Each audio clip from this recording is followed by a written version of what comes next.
Hi there, I'm Mountain Jace and welcome to Train, Don't Strain.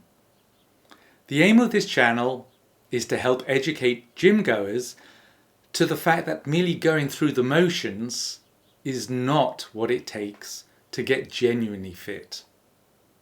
Today I want to show you a frighteningly honest and quick and easy test you can do to see whether you are training your muscles into the debilitation zone or whether you're faking your gym sessions like a fool. But before I do, bear in mind what I have said a number of times on this channel. For example, that the body would much prefer to either use its own considerable mass or cheap to service bones in order to move stuff around, rather than allocating precious resources to repair micro-torn muscles. I gym train 4 times a week, and on average I'll see 9 out of 10 people exercising in a way that indicates they think someone is watching them from the corner of the room with a clipboard, counting just how many times the weights they are using rise and fall, irrespective of how this is achieved, and then is timesing that number by the amount of kilograms used to get a total reward quotient for each set they do.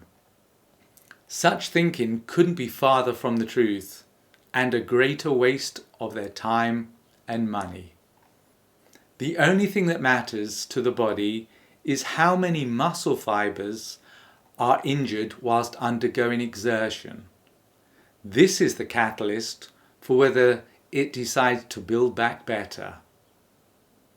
So, and I've gone through these points in much greater detail in my Foundations of Fitness series, if at the exact same point of every rep some other part of your body is moving, it shows you've failed to isolate and train the muscle you wrongly think you're targeting in its entirety.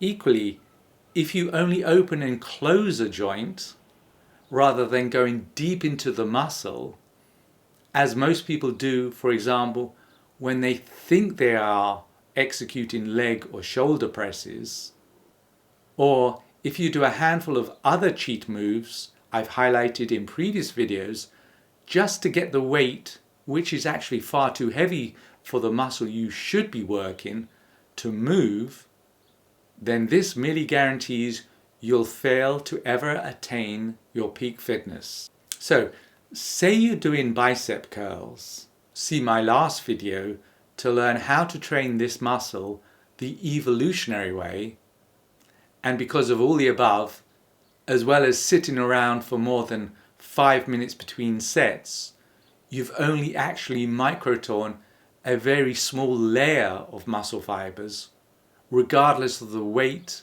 and the number of reps you fooled yourself into thinking you'll be rewarded for. Then the body makes the following calculation. 10% of your biceps show signs of use, which means a whopping 90% is basically still intact. Clearly, there is no life-threatening urgency to not only repair these small clusters of torn fibers dotted around the entire muscle, but even more disastrously, at least as far as your future fitness levels are concerned, there is absolutely no reason to build back greater strength and endurance. Let me underscore this vitally important fact. If you fail to take a muscle into the crucial debilitation zone by micro-tearing fibers through its entire length and breadth, then there is absolutely no reason for the body to undertake expensive, resource-hungry repairs that lead to future performance enhancements.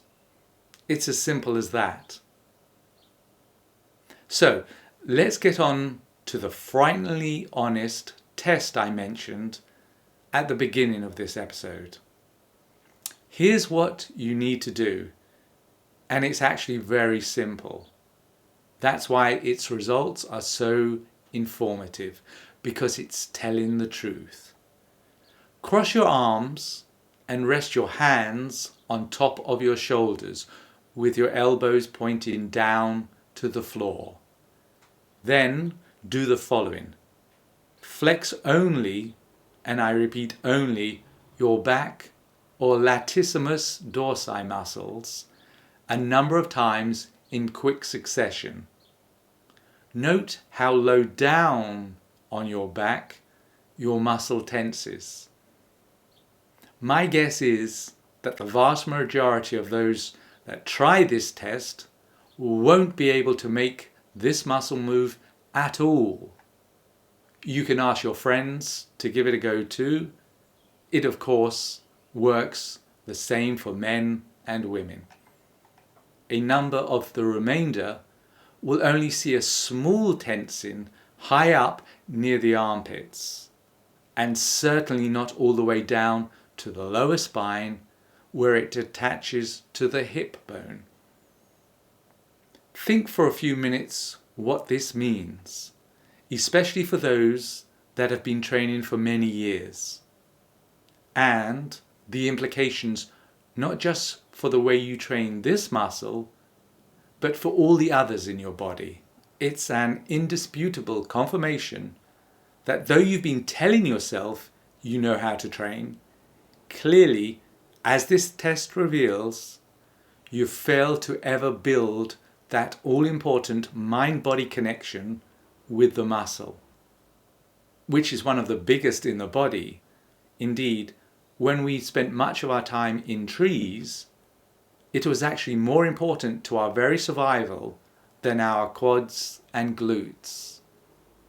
Again, how can it be that you have successfully trained your lats, as so many proclaim that they have, when you're totally unable to flex or tense it at will? The reasons are very simple, and I've set up this channel to explain exactly what they are and what you need to do to get on the right path to climb to the top of your fitness goals. When the shocking results of this test have fully sunk in, and when you get to the point of admitting that you're totally and utterly fed up with fitness mediocrity and are thus willing and courageous enough to go right back to the beginning and start training again the evolutionary way, then watch my first series of videos called The Foundations of Fitness, and you'll then be on the right road to a better, stronger, healthier future you. After all, lying to yourself creates a whole heap of negative energy and robs you of the self-esteem success brings. Now go do the right thing. Mountain Jace out.